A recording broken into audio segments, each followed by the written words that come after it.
Hey guys, let's get more news about Dallas Cowboys, but first, don't forget to subscribe and leave your like. It's been 3 years since the Cowboys drafted Jalen Tolbert out of Michigan State in the third round of the NFL Draft.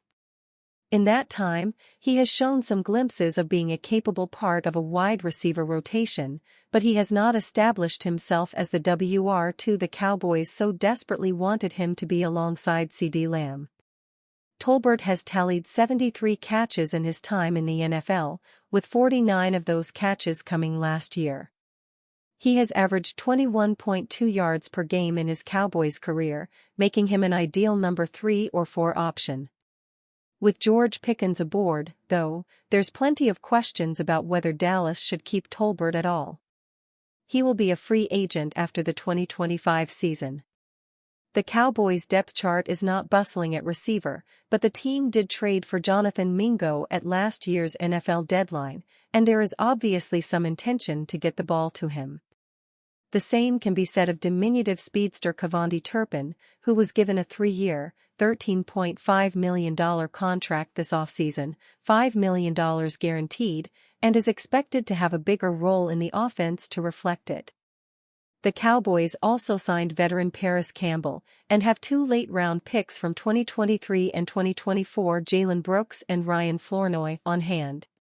Cowboys trading Jalen Tolbert makes some sense, but it is, perhaps, time to let Tolbert free and see if he can improve elsewhere. It just has not happened in Dallas. That's the suggestion from Bleacher Report, which tabbed a player for each team to look to deal on Tuesday. Tolbert was the guy for the Cowboys. Wrote the site's Gary Davenport. The arrival of Pickens also makes Tolbert, who caught 49 passes for 610 yards and 7 touchdowns in 2024, one of the more expendable players on the roster. Sure, Dallas isn't exactly overflowing with depth at wide receiver. But it also makes sense for the Cowboys to try to get the ball into the hands of speedster Kevonde Turpin more in 2025. Several teams are worse off at wideout than Dallas, and with Tolbert entering the last year of his rookie deal, the argument can be made for shopping him. Tolbert's cap hit is $3.6 million, which is not hefty, but could be useful as the Cowboys figure out how to pay Micah Parsons and perhaps squeeze in another addition as the summer progresses. A quarterback battle is looming for the Dallas Cowboys, but it will not involve Dak Prescott, who is still firmly entrenched as the team's top option under center. Prescott is still working his way back to 100% form from a season-ending surgery on his hamstring in 2024, and the expectation is that he'll see action come week 1 of the 2025 NFL season. Coming back to the aforementioned QB battle, it is for the main backup role behind Prescott, with Will Grier and off-season acquisition Joe Milton expected to compete opposite each other. Grier has more experience with the Cowboys, though, mostly as a practice player. Milton, on the other hand, is fresh off an NFL rookie season with the New England Patriots that was nothing much to write home about, appearing in only a game. Micah Parsons being in and out of Dallas Cowboys OTAs wasn't the biggest of deals, with the All-Pro making his way to the Star after the most recent practice. But with his contract situation still not resolved, all eyes are on mandatory minicamp next week and whether or not the Lion will be in attendance. "I expect to see him," head coach Brian Schottenheimer said. And now Micah himself has confirmed his attendance via X regardless of whether a deal is done or not. The Dallas Cowboys are about to have a lot of decisions to make. Micah Parsons' contract has already been the subject of much discussion, but other players entering the final year of their current deal include George Pickens, Jalen Tolbert, Jake Ferguson, Hunter Luepke, Brandon Aubrey, Sam Williams, Donovan Wilson, and Darren Bland. Of all of those names, though, Bland may be the most intriguing. A 5th-round pick in 2022, Bland was pushed into a starting role as a rookie when slot corner Jordan Lewis suffered a season-ending injury.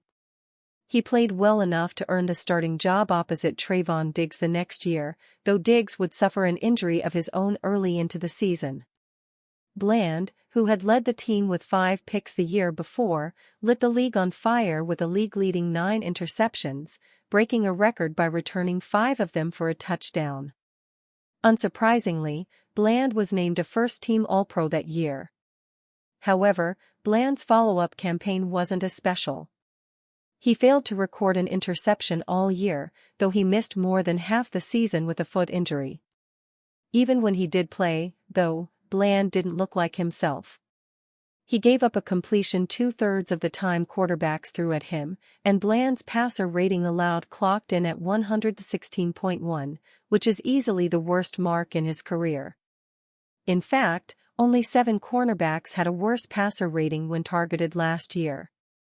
Of course, none of this is to say that Bland is a bad player. The injury and the scheme change are 2 big factors to consider, but it does complicate the question of Bland's market as contract negotiations approach. Bland's 2023 was spectacular, and he's already got his name in the NFL record books. It won't surprise anyone if his agent tries to make Bland the highest-paid cornerback in the league. Honestly, anything less than top 5 would be a shock.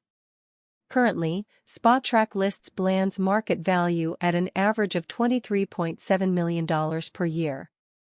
That would make him the 3rd highest-paid cornerback, behind Jair Alexander of the Packers and Denzel Ward of the Browns. That said, Spotrac's formula generally puts more weight on comparisons to current contracts of players with similar performance rather than taking into account potential resetting of markets. In other words, Bland could very easily end up securing a contract that pays him more than $24 million a year.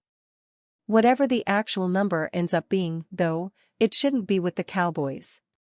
Jerry Jones would be wise to mimic a move he pulled back in 2019 with another cornerback in Byron Jones. While Jones had quickly grown into one of the better coverage corners in the league, Dallas didn't feel he was worth top market money, in part due to a lack of takeaways. As such, it became a widely known secret that the Cowboys were going to let Jones walk. Bland is kind of in a reverse situation. Unlike Jones, Bland has a knack for getting takeaways. Even this past year, with no picks, Bland recovered his first career fumble. However, Bland hasn't been quite the shutdown cover corner that Jones once was. He's giving up a 65.2% completion rate for his career and has been the victim of quite a few big plays over the years. Again, nobody thinks Bland is a bad cornerback, and he's certainly in the realm of very good. But is his body of work thus far worthy of being paid like one of the 3 best cornerbacks in the league? It's unpopular, but the answer is no. The Cowboys might know this, too. Last year they drafted Kalen Carson in the 5th round, and this year they took Siobhan Revel Jr. in the 3rd. Carson looked overwhelmed in limited play as a rookie, and Revel is still recovering from a torn ACL, but both players have potential and upside. If the Cowboys are planning to give Bland the Byron Jones treatment, they've already got 2 in-house replacements they can be developing. And, of course, there's always the 2026 draft and free agency if neither is ready. But a future without Bland in Dallas seems much more palatable than one where he's being paid top dollar.